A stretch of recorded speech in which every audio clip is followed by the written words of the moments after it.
This one thing completely revolutionized my flow. It changed the way I think about transitions, about writing poi phrases in general, and I think that it made my flow much more smooth. So what was it? I'm going to share it with you in this video.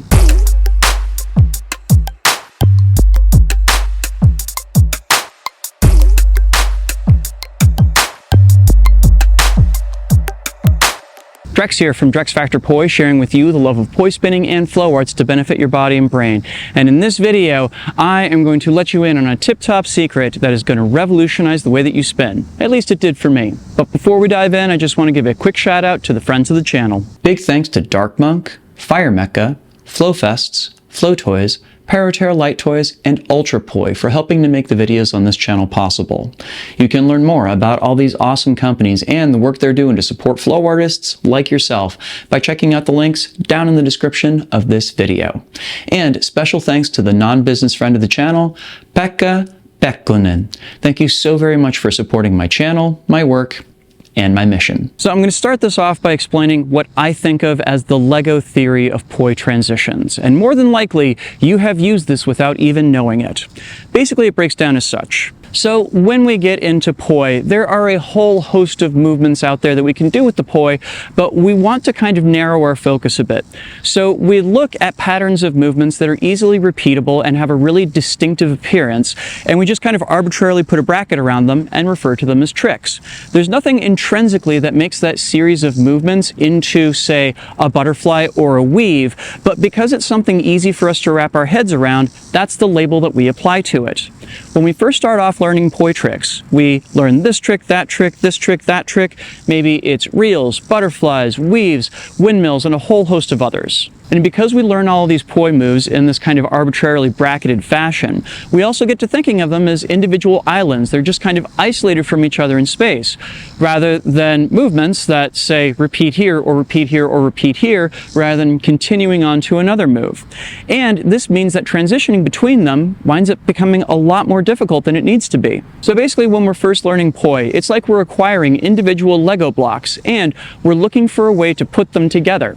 And because we're so used to seeing poi in terms of those blocks, we also get to thinking about the transitions between the tricks as unique blocks in and of themselves. So to give you an example of this in action, let's say I want to put together 3 unique poi tricks. That is a windmill, a weave, and a butterfly. Now the way I can do this is I'll say start off with my windmill here.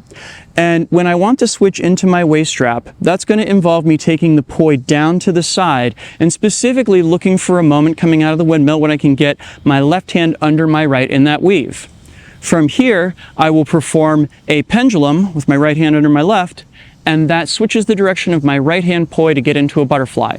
So we've essentially just put together 5 specific Lego bricks. We have our windmill that we attach to our waist strap via a level change, and we have our waist straps connecting onto our butterflies via a pendulum.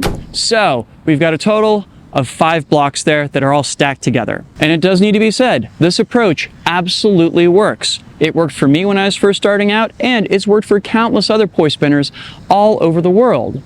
But I do have to say that because it involves learning poi in such a modular fashion, there's also something about it that just looks a little bit mechanical to me. So is there an alternative? Why, yes, indeed there is. So as an alternative to the Lego approach of putting together a poi combo, I've come up with something that I think of as the road trip approach. So the road trip approach basically looks like this.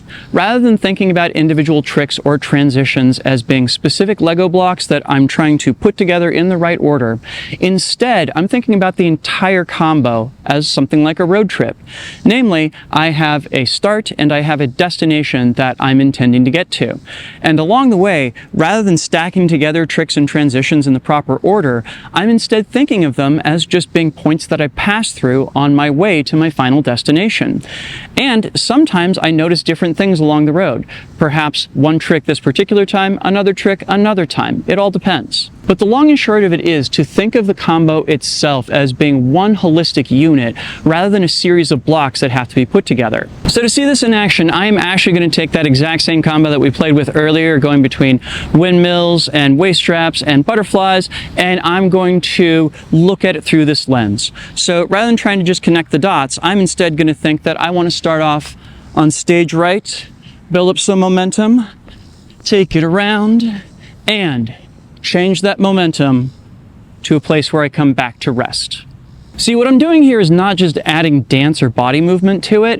I'm really thinking about how exactly am I going to get to my end point here? Where do I increase energy and where do I take it away?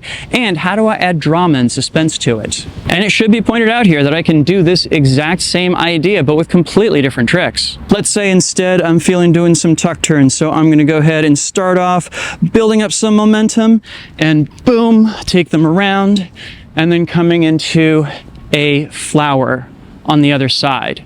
Same kind of thing. I'm starting in a particular place, I'm trying to get to another, and in the meantime, I just happen to be posting up specific road signs.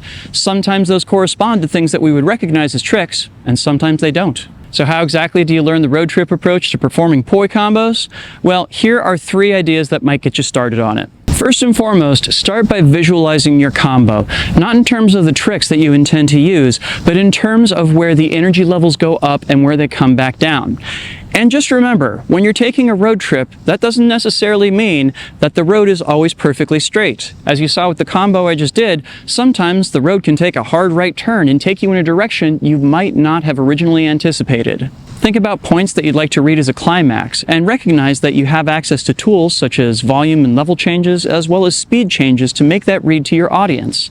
And in order to find calm in between those climaxes, you have to return back down to a baseline level. Think that when you're performing your combo, it's almost like a roller coaster, being pushed up to a point where it has a lot of potential energy, and then letting it go in a wild ride before finally finding its way back to rest. Tip number 2, break out of the box. If you want to add and remove momentum, you have to start moving your feet and moving around on stage. Think not just about how you can add energy with the poi, but also with your entire body. Expanding outward, contracting, turning, moving from place to place. There's nothing saying that you can't find stillness every so often. That's good for building up tension and or finding rest at the end of a phrase. But it shouldn't be your only option here. Explore. Tip number 3, shift your thinking. They are not transitions, they are energy changes. Does that energy change mean the level of the poi changes? Does it mean that one of the poi changes direction? How exactly do you get to that energy change, and what does it do for the combo? That is going to help you on your way. And above all else, have fun with it. The whole point of this is to break you out of a traditional way of thinking and bring up something that gives you more freedom. So, go out and have fun with it and let me know how it works for you. If you got anything out of this video, please make sure to like, share, comment, and subscribe to help other people find it, and of course, to help my channel grow.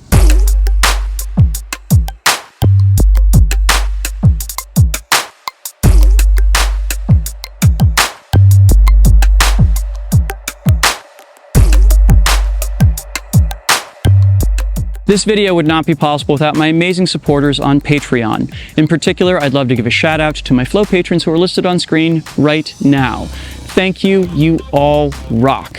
And if you out there would like to get your name in the credits or access to any other of a host of awesome rewards, you can go sign up for my Patreon over at patreon.com/DrexFactor Poi. Go check it out. I'll leave a link down in the description as well as up in the cards. Thank you in advance. And if you'd like to learn some ways that you can put together poi tricks with basic dance steps, I did a series of videos on those that I will link to in a playlist up on screen as well as down in the description. Thank you so much for watching. Make sure to get out and flow today, and I'll see you with a new video real soon. Take care. Peace.